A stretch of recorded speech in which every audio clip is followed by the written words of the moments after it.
सुनबाई, होय ग सुनबाई. हा सासूबाई. आज लय मला कस तरी होतंय बघ, काहीतरी वेगळंच वाटत आहे. कस तरी होतंय. चला मग मी तुमचा बीपी चेक करते.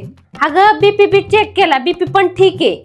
बीपी पण चेक केला. हा मग चला आपण शुगर चेक करू. शुगर बी चेक केली, ती बी ठीक आहे. मग काय झालं असेल सासूबाई? काय माहिती, आज मनाला पण लय उदास वाटत आहे आणि काहीतरी वेगळंच वाटत आहे बघ. जीवाची बी लय उलघाल होते. अच्छा, तुम्ही जा बेडवर जाऊन झोपा, मी तुमच्यासाठी औषधं घेऊन येते. बर सासूबाई, आज काय झालं माहितीये का तुम्हाला? शेजारच्या काकू आहे ना, त्यांची पोर दूधवाल्यासोबत पळून गेली. हा का? हा, आणि ती बकुळाबाई आहे ना, तिची सून तिच्यासोबत भांडणं करून माहेराला पळून गेली. खरं काय? हा. अगं बरं झालं तुम्हाला सांगितलं, नाही तर ह्या जगात काय चाललंय ते मला कळलं बी नसतं बघ. आता सासूबाई बरं वाटतंय ना तुम्हाला? हा, आता चांगलं वाटत आहे बघ.